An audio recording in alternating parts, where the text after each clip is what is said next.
ಅಡವಿಗಳಲ್ಲಿ ಸಣ್ಣ ಪ್ರಾಣಿಗಳಿರುತ್ತೆ, ಸಣ್ಣ ಕೀಟಗಳಿರುತ್ತೆ, ಹಾಗೆಯೇ ದೊಡ್ಡ ದೊಡ್ಡ ಕ್ರೂರ ಮೃಗಗಳು ಇರುತ್ತೆ.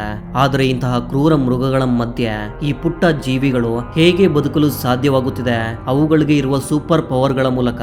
ಪ್ರಕೃತಿ ಅವುಗಳಿಗೆ ಕೊಟ್ಟಿರುವ ಪವರ್ಗಳು ಎಷ್ಟು ಸ್ಟ್ರಾಂಗ್ ಆಗಿ ಇರುತ್ತದೆ ಅಂದ್ರೆ ಕೊನೆಗೆ ಇಂತಹ ದೊಡ್ಡ ದೊಡ್ಡ ಕ್ರೂರ ಮೃಗಗಳು ಕೂಡ ಹೆದರಿಕೊಂಡು ಓಡಿ ಹೋಗುತ್ತೆ. ಇಂದು ಈ ವಿಡಿಯೋದಲ್ಲಿ ಅಂತಹ ಅದ್ಭುತ ಜೀವಿಗಳು ಯಾವುವು ಎಂಬುದನ್ನ ವಿಡಿಯೋದ ಕೊನೆವರೆಗೂ ನೋಡಿ ತಿಳಿದುಕೊಳ್ಳಿ.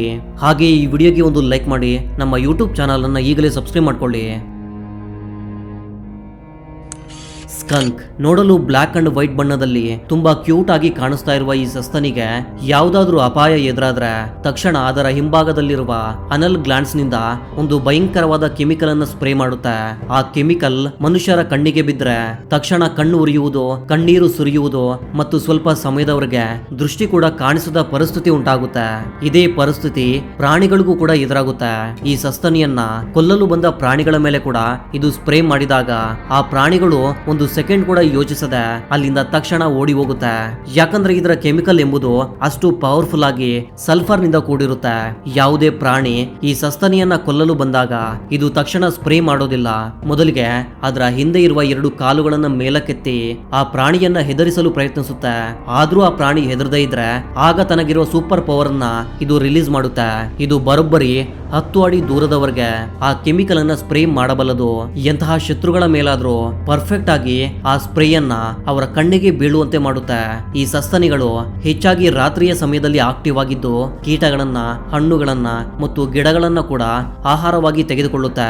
ಹಾಗೆ ಇವುಗಳಿಗೆ ಸ್ಟ್ರಾಂಗ್ ಸ್ಮೆಲ್ ಸೆನ್ಸ್ ಮತ್ತು ಕೇಳುವ ಶಕ್ತಿ ಕೂಡ ತುಂಬಾನೇ ಸ್ಟ್ರಾಂಗ್ ಆಗಿ ಇರೋದ್ರಿಂದ ಇಂತಹ ಅಪಾಯವನ್ನಾದ್ರೂ ಸರಿ ಮೊದಲೇ ಗ್ರಹಿಸಬಲ್ಲದು.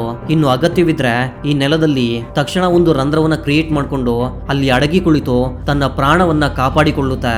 ನೋಡಲು ಚಿಕ್ಕದಾಗಿ ಕಾಣಿಸ್ತಾ ಇರುವ ಈ ಸಸ್ತನಿಗೆ ಪ್ರಕೃತಿ ಮಾತ್ರ ಮೋಸ್ಟ್ ಪವರ್ಫುಲ್ ವೆಪನ್ ಅನ್ನ ಕೊಟ್ಟಿದೆ, ಪ್ಯಾಂಗೋಲಿನ್. ಇದರ ದೇಹದ ಮೇಲೆ ಇರುವ ಸ್ಕೇಲ್ಸ್ ಅನ್ನ ನೋಡಿದ್ರೆ ನಮಗೆ ಅರ್ಥವಾಗಿ ಹೋಗುತ್ತೆ ಈ ಸಸ್ತನಿ ಎಷ್ಟು ಪವರ್ಫುಲ್ ಬಾಡಿ ಸ್ಟ್ರಕ್ಚರ್ ಅನ್ನ ಹೊಂದಿದೆ ಎಂದು. ನಿಜಕ್ಕೂ ನಾವು ಊಹಿಸಿದಂತೆ ಈ ಸಸ್ತನಿಗೆ ತುಂಬಾ ಸೂಪರ್ ಪವರ್ ಇದೆ. ಅದು ಎಷ್ಟೆಂದರೆ ಇವುಗಳನ್ನ ಸಿಂಹಗಳು, ಚಿರತೆಗಳಂತಹ ಕ್ರೂರ ಮೃಗಗಳು ಕೂಡ ಏನು ಮಾಡಲು ಸಾಧ್ಯವಿಲ್ಲ. ಈ ಸಸ್ತನಿಗೆ ಯಾವುದಾದ್ರೂ ಅಪಾಯ ಎನಿಸಿದ್ರೆ ತಕ್ಷಣ ಅದರ ಬಾಡಿಯನ್ನ ಒಂದು ಬಾಲ್ ತರಹ ಸುರುಳಿ ಸುತ್ತಿಕೊಂಡು ಮುದುಡಿಕೊಳ್ಳುತ್ತೆ. ಹಾಗೆ ಸುತ್ತಿಕೊಂಡಾಗ ಈ ಪ್ರಾಣಿಗಳು ಅದನ್ನ ಎಷ್ಟು ಕೊಂದು ತಿನ್ನಬೇಕೆಂದು ಪ್ರಯತ್ನಿಸಿದ್ರು ಅವುಗಳಿಂದ ಸಾಧ್ಯವಾಗೋದಿಲ್ಲ. ಕೊನೆಗೆ ಅವುಗಳಿಗೆ ಬೇಸರ ಬಂದು ಆ ಸಸ್ತನಿಯನ್ನ ಪ್ರಾಣದೊಂದಿಗೆ ಬಿಟ್ಟು ಹೊರಟು ಹೋಗುತ್ತೆ. ಈ ಸಸ್ತನಿಗೆ ಇಂತಹ ಘಟನೆಗಳು ಪ್ರತಿದಿನ ನಡೆಯುತ್ತಲೇ ಇರುತ್ತೆ. ಆದ್ರೆ ಇದಕ್ಕಿರುವ ಬಲವಾದ ಸ್ಕೇಲ್ಸ್ ಗಳಿಂದಾಗಿ ಇಂತಹ ಕ್ರೂರ ಮೃಗಗಳ ಮಧ್ಯೆ ಕೂಡ ತುಂಬಾ ಧೈರ್ಯವಾಗಿ ಇದು ಬದುಕಬಲ್ಲದು. ಕೆಲವು ಬಾರಿ ಇದಕ್ಕಿರುವ ಉದ್ದನೆಯ ಉಗುರುಗಳ ಸಹಾಯದಿಂದ ಕೂಡ ಇದು ರಂಧ್ರವನ್ನ ಕ್ರಿಯೇಟ್ ಮಾಡಿಕೊಂಡು ತನ್ನ ಪ್ರಾಣವನ್ನ ಕಾಪಾಡಿಕೊಳ್ಳುತ್ತೆ. ಅಷ್ಟೇ ಅಲ್ಲದೆ ಇದಕ್ಕೆ ಬರೋಬ್ಬರಿ 70 ಸೆಂಟಿಮೀಟರ್ನಷ್ಟು ಜಿಗುಟಾದ ನಾಲಿಗೆ ಇರೋದ್ರಿಂದ ಇರುವೆಗಳನ್ನ, ಗೆದ್ದಲುಗಳನ್ನ ತುಂಬಾ ಈಸಿಯಾಗಿ ಆಹಾರ ಮಾಡಿಕೊಳ್ಳುತ್ತೆ. ನಿಜಕ್ಕೆ ಇದರ ಪ್ರಧಾನ ಆಹಾರ ಕೂಡ ಇದೆ. ಇವು ಆಫ್ರಿಕಾ ಮತ್ತು ಏಷ್ಯಾ ದೇಶಗಳಲ್ಲಿ ನಮಗೆ ಹೆಚ್ಚಾಗಿ ಕಾಣಿಸುತ್ತೆ. ಫಾಲ್ಸ್ ಕೋಬ್ರಾ ನಿಮ್ಗೆ ಏನಾದ್ರೂ ಕಾಣಿಸಿದ್ರೆ ಅದು ತುಂಬಾನೇ ಪವರ್ಫುಲ್ ಆಗಿ ಕಾಣಿಸುತ್ತೆ. ಹಾಗೆ ಈ ಕೋಬ್ರಾ ಹಾವು ಕೂಡ ತನಗೇನಾದ್ರೂ ಅಪಾಯ ಎಂದು ಅನಿಸಿದಾಗ ತಕ್ಷಣ ಹೀಗೆ ಎಡೆಬಿಚ್ಚಿ ಆ ಎದುರಿರುವ ಶತ್ರುಗಳನ್ನ ಹೆದರಿಸುತ್ತೆ. ಆದ್ರೆ ಈ ಕೋಬ್ರಾ ಹಾವಿಗೆ ಫಾಲ್ಸ್ ಕೋಬ್ರಾ ಎಂಬ ಹೆಸರು ಯಾಕೆ ಬಂತು? ಯಾಕಂದ್ರೆ ಇದರ ಹೆಸರಿಗೆ ತಕ್ಕಂತೆಯೇ ಇದು ನಿಜವಾದ ನಾಗರ ಹಾವಲ್ಲ. ಇದಕ್ಕೆ ಯಾವುದಾದ್ರೂ ಅಪಾಯ ಬಂದಾಗ ಇದು ನಾಗರ ಹಾವುಗಳಂತೆ ಎಡೆಬಿಚ್ಚಿ ನಟಿಸುತ್ತೆ. ಹಾಗೆಯೇ ಶತ್ರುಗಳನ್ನ ಹೆದರಿಸಿ ತನ್ನ ಪ್ರಾಣವನ್ನ ರಕ್ಷಿಸಿಕೊಳ್ಳುತ್ತೆ. ವಿಚಿತ್ರವೇನೆಂದ್ರೆ ಇದರ ಎದುರಿರುವ ಪ್ರಾಣಿಗಳು ಕೂಡ ಇದರ ರೂಪವನ್ನು ನೋಡಿ ಇದು ನಿಜವಾಗಿಯೂ ಅಪಾಯಕಾರಿಯಾದ ನಾಗರ ಹಾವು ಅಂದ್ಕೊಂಡು ಅಲ್ಲಿಂದ ಹೊರಟು ಹೋಗುತ್ತೆ. ಈ ಹಾವಿಗೆ ಇರುವ ಪ್ರಧಾನ ಶತ್ರುಗಳೆಂದರೆ ದೊಡ್ಡ ಪಕ್ಷಿಗಳು, ಪ್ರಾಣಿಗಳು, ಹಾಗೆಯೇ ಇತರ ದೊಡ್ಡ ಹಾವುಗಳು. ಇವುಗಳಿಂದ ಇದು ಪ್ರತಿದಿನ ತಪ್ಪಿಸಿಕೊಳ್ಳಲು ಹೀಗೆ ನಾಗರ ಹಾವಿನಂತೆ ನಟಿಸುತ್ತಾ ತುಂಬಾ ತಿಳುವಳಿಕೆಯಿಂದ ಬದುಕುತ್ತೆ. ಆದ್ರೆ ಈ ಹಾವಿಗೆ ಸ್ವಲ್ಪ ವಿಷವಿರುತ್ತೆ. ಆದ್ರೆ ಅದು ಮನುಷ್ಯರಿಗೆ ಅಷ್ಟೊಂದು ಅಪಾಯಕಾರಿಯಲ್ಲ. ಈ ಹಾವುಗಳು ಹೆಚ್ಚಾಗಿ ಮೀನುಗಳನ್ನ, ಕಪ್ಪೆಗಳನ್ನ, ರೆಪ್ಟೈಲ್ಸ್ ಮತ್ತು ರೋಡೆಂಟ್ಸ್ ಅನ್ನ ಆಹಾರವಾಗಿ ತೆಗೆದುಕೊಳ್ಳುತ್ತೆ. ಹಾಗೆಯೇ ಇದು ನೀರಿನಲ್ಲಿ ಕೂಡ ತುಂಬಾನೇ ವೇಗವಾಗಿ ಹೋಗುವ ಶಕ್ತಿ ಇದಕ್ಕಿರುತ್ತೆ. ನೋಡಲು ನಿಜವಾಗಿಯೂ ಈ ಹಾವು ಕೂಡ ನಾಗರ ಹಾವಿನಂತೆ ಕಾಣಿಸೋದ್ರಿಂದ ಸೈಂಟಿಸ್ಟ್ಗಳು ಇದಕ್ಕೆ ಫಾಲ್ಸ್ ಕೋಬ್ರಾ ಎಂದು ಹೆಸರಿಟ್ಟಿದ್ದಾರೆ. ಈ ವಿಚಿತ್ರವಾದ ಹಾವುಗಳು ಹೆಚ್ಚಾಗಿ ನಮಗೆ ದಕ್ಷಿಣ ಅಮೆರಿಕಾದಲ್ಲಿ ಕಾಣಿಸುತ್ತೆ. ಎಕ್ಸ್ಪ್ಲೋಡಿಂಗ್ ಆಂಟ್ಸ್. ಈ ಇರುವೆಗಳಿಗೆ ಇರುವ ಯೂನಿಟಿ ಬಗ್ಗೆ ನಿಮ್ಮಲ್ಲಿ ತುಂಬಾ ಜನಕ್ಕೆ ಗೊತ್ತು. ಆದ್ರೆ ಇವುಗಳೆಲ್ಲ ನಮಗೆ ತಿಳಿಯದ ಒಂದು ಭಯಂಕರವಾದ ನಿಜ ಕೂಡ ಇದೆ. ಈ ಇರುವೆಗಳು ಹೆಚ್ಚಾಗಿ ಒಂದೇ ಕಡೆ ಒಂದು ದೊಡ್ಡ ಕಾಲೋನಿಯನ್ನು ಏರ್ಪಡಿಸಿ ನಡೆಸ್ಕೊಂಡು ಆ ಕಾಲೋನಿಯಲ್ಲಿ ಕೆಲವು ಲಕ್ಷ ಇರುವೆಗಳವರೆಗೆ ಬದುಕ್ತಾ ಇರುತ್ತೆ. ಆದ್ರೆ ಆ ಕಾಲೋನಿಯನ್ನ ನಾಶ ಮಾಡಲು ಕೂಡ ಬೇರೆ ಇರುವೆಗಳ ಗುಂಪು ಪ್ರಯತ್ನಿಸುತ್ತೆ. ಅಂತಹ ಸಮಯದಲ್ಲಿ ಈ ಇರುವೆಗಳು ಪ್ರಾಣ ತ್ಯಾಗವನ್ನ ಕೂಡ ಮಾಡಿ ತಮ್ಮ ಕಾಲೋನಿಯನ್ನ ರಕ್ಷಿಸಿಕೊಳ್ಳುತ್ತೆ. ಅವುಗಳೆಲ್ಲ ಈ ಎಕ್ಸ್ಪ್ಲೋಡಿಂಗ್ ಆಂಟ್ಸ್ ಎಂಬುದು ತುಂಬಾನೇ ವಿಚಿತ್ರವಾದವು. ಇವುಗಳಿಗೆ ಇರುವ ಪ್ರಧಾನ ಶತ್ರು ಎಂದರೆ ಬೇರೆ ಇರುವೆಗಳು ಮತ್ತು ಗೆದ್ದಲುಗಳು, ಹಾಗೆಯೇ ಕೆಲವು ಬಾರಿ ಜೇಡಗಳು ಕೂಡ. ಆದ್ರೆ ಈ ಇರುವೆಗಳಿಗೆ ಇರುವ ಸೂಪರ್ ಪವರ್ ನಿಂದ ತಮ್ಮ ಕಾಲೋನಿಯನ್ನ ನಾಶ ಮಾಡಲು ಬಂದ ಶತ್ರುಗಳ ಮೇಲೆ ಇವು ಎದುರು ದಾಳಿ ಮಾಡಿ ಅವುಗಳನ್ನ ಕೊಂದು ತಮ್ಮ ಕಾಲೋನಿಯನ್ನ ರಕ್ಷಿಸಿಕೊಳ್ಳುತ್ತೆ. ಹಾಗೆಯೇ ಈ ಇರುವೆಗಳಿಗೆ ಇರುವ ಸೂಪರ್ ಪವರ್ ಎಕ್ಸ್ಪ್ಲೋಡಿಂಗ್, ಅಂದರೆ ಇವುಗಳ ಕಾಲೋನಿಯನ್ನ ಬೇರೆ ಇರುವೆಗಳು ನಾಶ ಮಾಡೋದಕ್ಕೆ ಬಂದಾಗ ಈ ಎಕ್ಸ್ಪ್ಲೋಡಿಂಗ್ ಇರುವೆಗಳು ತಮ್ಮ ಅಬ್ಡೋಮಿನ್ ಮಸಲ್ಸ್ ಅನ್ನ ಬಲವಾಗಿ ಬಿಗಿಗೊಳಿಸಿ ಶರೀರವನ್ನು ಒಡೆದುಕೊಂಡು ಒಂದು ಸ್ಟಿಕ್ಕಿ ಟಾಕ್ಸಿಕ್ ಲಿಕ್ವಿಡ್ ಅನ್ನ ಶತ್ರುಗಳ ಮೇಲೆ ಸ್ಪ್ರೇ ಮಾಡುತ್ತೆ.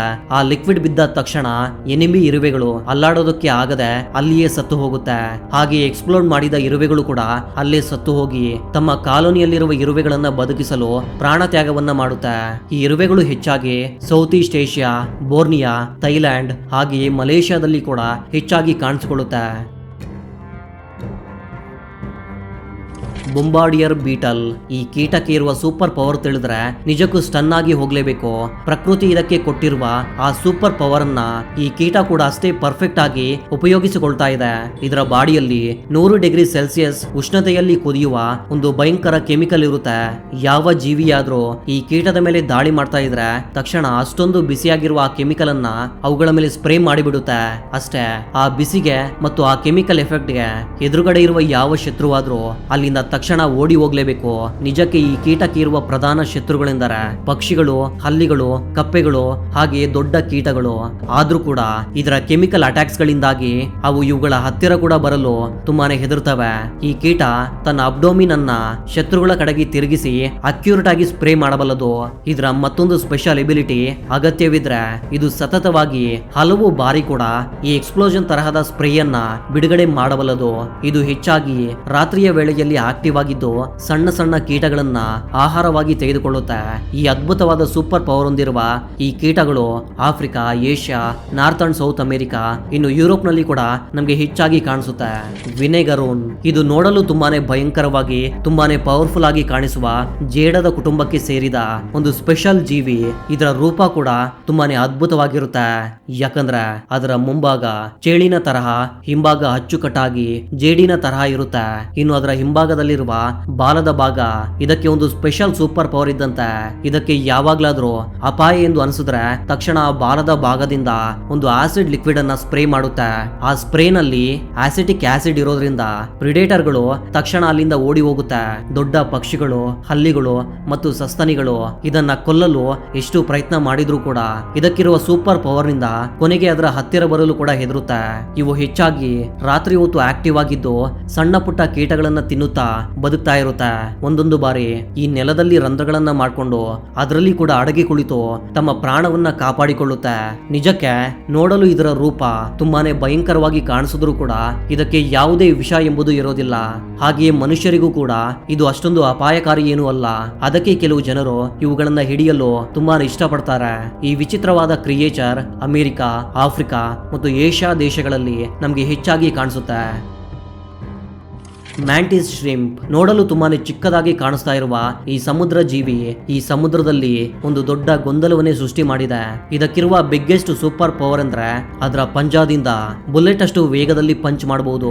ಅಂದರೆ ಇದರ ಪಂಚ್ ಎಷ್ಟು ಸ್ಟ್ರಾಂಗ್ ಆಗಿ ಇರುತ್ತದೆ ಅಂದ್ರೆ ಬರೋಬ್ಬರಿ ಅಕ್ವೇರಿಯಂ ಗಾಜನ್ನ ಕೂಡ ಒಡೆದು ಹಾಕುವಷ್ಟು ಶಕ್ತಿಯುತವಾಗಿರುತ್ತೆ. ಇನ್ನು ಇದರ ಪಂಚ್ ಸುಮಾರು ಗಂಟೆಗೆ 80 ಕಿಲೋಮೀಟರ್ ವೇಗದಲ್ಲಿ ಇರುತ್ತದೆ ಎಂದು ಕೂಡ ಸೈಂಟಿಸ್ಟ್ ಗಳು ಹೇಳ್ತಿದ್ದಾರೆ. ಅಷ್ಟೇ ಅಲ್ಲ, ಇದರ ಪಂಚ್ ನಿಂದಾಗಿ ನೀರಿನಲ್ಲಿ ಒಂದು ಸಣ್ಣ ಶಾಕ್ ವೇವ್ ಕೂಡ ಉಂಟಾಗುತ್ತದೆ. ಹಾಗೆಯೇ ಇದಕ್ಕಿರುವ ಇನ್ನೊಂದು ಸೂಪರ್ ಪವರ್ ಏನಂದ್ರೆ ಇದು ಮನುಷ್ಯರಿಗಿಂತ ತುಂಬಾನೇ ಅಡ್ವಾನ್ಸ್ಡ್ ವಿಷನ್ ಅನ್ನ ಹೊಂದಿದೆ. ಅಂದರೆ ಇದು ಬರೋಬ್ಬರಿ 12ಕ್ಕಿಂತ ಹೆಚ್ಚು ಬಣ್ಣಗಳನ್ನು ಗುರುತಿಸಬಲ್ಲದು. ಇದರ ಪ್ರಧಾನ ಶತ್ರುಗಳು ದೊಡ್ಡ ಮೀನುಗಳು ಮತ್ತು ಆಕ್ಟೋಬಸ್ ತರಹದ ಪ್ರಿಡೇಟರ್ಸ್ ಆಗಿದ್ರು ಕೂಡ ಇದರ ಪವರ್ಫುಲ್ ಅಟ್ಯಾಕ್ ಗಳಿಂದಾಗಿ ಅವು ಇವುಗಳ ಹತ್ತಿರ ಬರಲು ಕೂಡ ಹೆದರಿಕೊಳ್ಳುತ್ತೆ. ಹಾಗೆಯೇ ಇದು ಕ್ರಿಯೇಟ್ ಮಾಡಿಕೊಂಡಿರುವ ಗುಹೆಗಳಲ್ಲಿ ಅಡಗಿಕೊಳ್ಳುತ್ತಾ ಕೂಡ ತಮ್ಮ ಪ್ರಾಣಗಳನ್ನ ಕಾಪಾಡಿಕೊಳ್ಳುತ್ತೆ. ಈ ಮ್ಯಾಂಟಿಸ್ ಹೆಚ್ಚಾಗಿ ಸಣ್ಣ ಮೀನುಗಳನ್ನ ಏಡಿಗಳನ್ನ ಮತ್ತು ಶೆಲ್ಸ್ ಇರುವ ಜೀವಿಗಳನ್ನ ತನ್ನ ಪಂಚಿನಿಂದ ಹೊಡೆದು ಆಹಾರವಾಗಿ ಮಾಡಿಕೊಳ್ಳುತ್ತೆ. ಎಂತಹ ಗಟ್ಟಿ ಶೆಲ್ ಇರುವ ಜೀವಿ ಆದ್ರೂ ಸರಿ ಇದರ ಮುಂದೆ ಬಂತೆಂದರೆ ಅದರ ಒಂದು ಪಂಚಿನಿಂದ ಆ ಶೆಲ್ಗಳನ್ನ ತುಂಡು ತುಂಡು ಮಾಡಬಲ್ಲದು. ಇದು ಪ್ರಧಾನವಾಗಿ ಇಂಡೋ ಪಸಿಫಿಕ್ ಸಮುದ್ರ ಪ್ರದೇಶಗಳ ಕೋರಲ್ ರೀಫ್ ಹತ್ತಿರ ಇರುವ ಕಲ್ಲುಗಳ ಮಧ್ಯೆ ಕೇವ್ಸ್ ತರಹದ ರಂಧ್ರಗಳನ್ನ ಕ್ರಿಯೇಟ್ ಮಾಡಿಕೊಂಡು ಇದು ಬದುಕ್ತಾ ಇರುತ್ತೆ. Mimic octopus. ಸಮುದ್ರದಲ್ಲಿ ಬದುಕುವ ಈ ಆಕ್ಟೋಪಸ್ ಎಷ್ಟು ಬುದ್ಧಿವಂತ ಎಂದರೆ ಇದಕ್ಕೆ ಯಾವುದಾದ್ರೂ ಅಪಾಯ ಅನ್ಸಿದ್ರೆ ತಕ್ಷಣ 2-3 ರೂಪಗಳಲ್ಲಿ ತನ್ನ ಶತ್ರುಗಳನ್ನ ಹೆದರಿಸಿ ತುಂಬಾ ಈಸಿಯಾಗಿ ತಪ್ಪಿಸಿಕೊಳ್ಳುತ್ತೆ. ಒಂದು ಸಮುದ್ರದ ಹಾವಿನಂತೆ ಬದಲಾಗಿ ಶತ್ರುಗಳನ್ನ ಹೆದರಿಸುತ್ತೆ ಹಾಗೂ ಲಯನ್ ಫಿಶ್ ನಂತೆ ಬದಲಾಗಿ ಹೆದರಿಸುತ್ತೆ. ಅಷ್ಟೇ ಅಲ್ಲ, ಫ್ಲಾಟ್ ಫಿಶ್ ನಂತೆ ಬದಲಾಗಿ ಕೂಡ ತನ್ನ ಶತ್ರುಗಳನ್ನ ಹೆದರಿಸಬಲ್ಲದು. ಇನ್ನು ಎಲ್ಲದಕ್ಕಿಂತ ಅದು ಯಾವ ಪ್ರದೇಶದಲ್ಲಿದ್ರೆ ಆ ಬಣ್ಣಕ್ಕೆ ಬದಲಾಗುತ್ತಾ ಕೂಡ ಶತ್ರುಗಳನ್ನ ತುಂಬಾನೇ ಕನ್ಫ್ಯೂಸ್ ಮಾಡಿಬಿಡುತ್ತೆ. ಇಂಡೋನೇಷ್ಯಾ ಮತ್ತು ಮಲೇಷ್ಯಾ ಸಮುದ್ರ ಪ್ರದೇಶದಲ್ಲಿ ಬದುಕುವ ಈ ಆಕ್ಟೋಪಸ್ಗೆ ಇರುವ ಪ್ರಧಾನ ಶತ್ರುಗಳು ದೊಡ್ಡ ಮೀನುಗಳು ಹಾಗೆಯೇ ಶಾರ್ಕ್ ಮೀನುಗಳು. ಇವುಗಳಿಂದಲೇ ಇದು ಪ್ರತಿದಿನ ತುಂಬಾ ತಿಳುವಳಿಕೆಯಿಂದ ತನ್ನ ಪ್ರಾಣಗಳನ್ನ ಕಾಪಾಡಿಕೊಳ್ಳುತ್ತಾ ಬದುಕುತ್ತೆ. ಕೆಲವು ಬಾರಿಯಂತೂ ಈ ಸಮುದ್ರದ ಅಡಿಭಾಗದಲ್ಲಿರುವ ಮರಳಿನಲ್ಲಿ ಅಡಗಿಕೊಂಡು ಕೂಡ ತನ್ನ ಪ್ರಾಣವನ್ನ ಕಾಪಾಡಿಕೊಳ್ಳುತ್ತೆ. ವಿಚಿತ್ರವೇನೆಂದ್ರೆ ಇದಕ್ಕೆ ಶಾರ್ಪ್ ಐಸೈಟ್ ಇರುವುದರಿಂದ ಎಂತಹ ಅಪಾಯವನ್ನಾದ್ರೂ ಮೊದಲೇ ಗುರುತಿಸಬಲ್ಲದು. ಅದಕ್ಕೆ ಸೈಂಟಿಸ್ಟ್ಗಳು ಕೂಡ ಈ ಆಕ್ಟೋಪಸ್ ಅನ್ನ ತುಂಬಾನೇ ಇಂಟೆಲಿಜೆಂಟ್ ಎಂದು ಹೇಳ್ತಿದ್ದಾರೆ. ಮುಖ್ಯವಾಗಿ ಅದರ ಸರೌಂಡಿಂಗ್ಸ್ಗೆ ತಕ್ಕಂತೆ ಅದು ಯಾವ ಜೀವಿಯಾಗಿ ಬದಲಾಗಬೇಕೆಂದು ಕೂಡ ನಿರ್ಧರಿಸಿಕೊಳ್ಳುವುದು ಇದಕ್ಕೆ ಇರುವ ಸ್ಪೆಷಲ್ ಸೂಪರ್ ಪವರ್ ಎಂದು ಹೇಳಬಹುದು. ಈ ಆಕ್ಟೋಪಸ್ ಅನ್ನ ಕೊಂದು ತಿನ್ನಲು ಪ್ರತಿದಿನ ಎಷ್ಟೋ ಮಾನ್ಸ್ಟರ್ಗಳು ಇವುಗಳ ಮೇಲೆ ದಾಳಿ ಮಾಡುತ್ತಲೇ ಇರುತ್ತೆ. ಆದ್ರೂ ಕೂಡ ಇವುಗಳಿಗಿರುವ ಸೂಪರ್ ಪವರ್ ನಿಂದ ಅಂತಹ ಮಾನ್ಸ್ಟರ್ ಗಳಿಂದ ಕೂಡ ತುಂಬಾನೇ ಸೇಫ್ ಆಗಿ ತಪ್ಪಿಸಿಕೊಳ್ಳುತ್ತಾ ಈ ಸಮುದ್ರಗಳಲ್ಲಿ ಸರ್ವೈವ್ ಆಗಲು ಸಾಧ್ಯವಾಗ್ತಿದೆ. ಪೋರ್ಕ್ಯೂಪೈನ್. ಈ ರೋಡೆಂಟ್ ಜೀವಿಗಳ ಹತ್ತಿರ ಯಾವುದಾದ್ರೂ ಪ್ರಾಣಿ ಬಂತೆಂದರೆ ಅದು ತುಂಬಾನೇ ಭಯಂಕರವಾದ ನರಕವನ್ನ ಅನುಭವಿಸುತ್ತೆ. ಕೆಲವು ಬಾರಿಯಂತೂ ಆ ನೋವನ್ನ ತಡೆಯಲಾರದೆ ಸತ್ತು ಹೋಗುತ್ತೆ ಕೂಡ. ಇದರ ದಾಳಿಗೆ ದೊಡ್ಡ ದೊಡ್ಡ ಕ್ರೂರ ಮೃಗಗಳು ಕೂಡ ಸತ್ತಿರುವ ಘಟನೆಗಳು ಸಾಕಷ್ಟಿವೆ. ಈ ಪೋರ್ಕ್ಯೂಪೈನ್ಗೆ ಇರುವ ಆ ಬಿಗ್ಗೆಸ್ಟ್ ಸೂಪರ್ ಪವರ್ ಅಂದ್ರೆ ಅದರ ಶರೀರ ಪೂರ್ತಿ ಇರುವ ಚೂಪಾದ ಈಕಲುಗಳು. ಅಂದ್ರೆ ಅದರ ಈಕಲಗಳು ಬರೋಬ್ಬರಿ ಮುಳ್ಳುಗಳ ತರ ಇರುತ್ತೆ. ಯಾವಾಗ ಪ್ರಾಣಿಗಳು ಈ ಪೋರ್ಕ್ಯೂಪೈನ್ ಅನ್ನ ಕೊಲ್ಲಲು ಬರುತ್ತೋ ಆಗ ತನಗಿರುವ ಆ ಚೂಪಾದ ಮುಳ್ಳುಗಳಿಂದ ಆ ಪ್ರಾಣಿಗಳನ್ನ ಚುಚ್ಚಿ ಬಿಡುತ್ತೆ. ಅಷ್ಟೇ, ಆ ಪ್ರಾಣಿಗಳು ಆ ನೋವನ್ನ ತಡೆಯಲಾಗದೆ ಭಯಂಕರವಾದ ನರಕವನ್ನ ನೋಡಬೇಕಾಗುತ್ತೆ.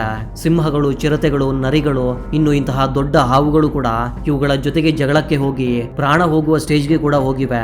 ಕೆಲವು ಪ್ರಾಣ ಕೂಡ ಕಳ್ಕೊಂಡಿವೆ.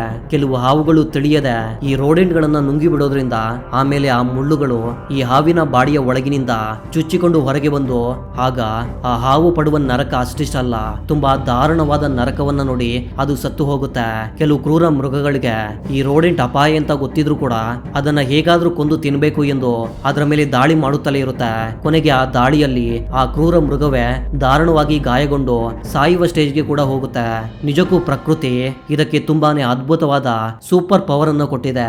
ಅದಕ್ಕೆ ಇಂತಹ ಭಯಂಕರವಾದ ಕ್ರೂರ ಮೃಗಗಳ ಮಧ್ಯೆ ಕೂಡ ಯಾವುದೇ ಭಯವಿಲ್ಲದೆ ಇದು ತುಂಬಾನೇ ಧೈರ್ಯವಾಗಿ ಬದುಕುತ್ತೆ. ಈ ವಿಚಿತ್ರವಾದ ರೋಡೆಂಟ್ಸ್ ಅಮೆರಿಕ, ಆಫ್ರಿಕಾ, ಯುರೋಪ್ ಮತ್ತು ಏಷ್ಯಾ ದೇಶಗಳಲ್ಲಿ ತಮಗೆ ಹೆಚ್ಚಾಗಿ ಕಾಣಿಸಿಕೊಳ್ಳುತ್ತೆ. ಓಕೆ ಫ್ರೆಂಡ್ಸ್, ಈ ವಿಡಿಯೋ ಇಷ್ಟವಾದರೆ ತಪ್ಪದೇ ಒಂದು ಲೈಕ್ ಮಾಡಿ, ಹಾಗೆ ನಿಮ್ಮ ಫ್ರೆಂಡ್ಸ್ ಜೊತೆಗೆ ಇದನ್ನ ಶೇರ್ ಮಾಡ್ಕೊಳ್ಳಿ. ಮತ್ತೊಂದು ಆಸಕ್ತಿಕರ ವಿಡಿಯೋದ ಜೊತೆಗೆ ಮತ್ತೆ ಭೇಟಿಯಾಗೋಣ. ಅಲ್ಲಿವರೆಗೂ ಜೈ ಹಿಂದ್, ಜೈ ಕರ್ನಾಟಕ.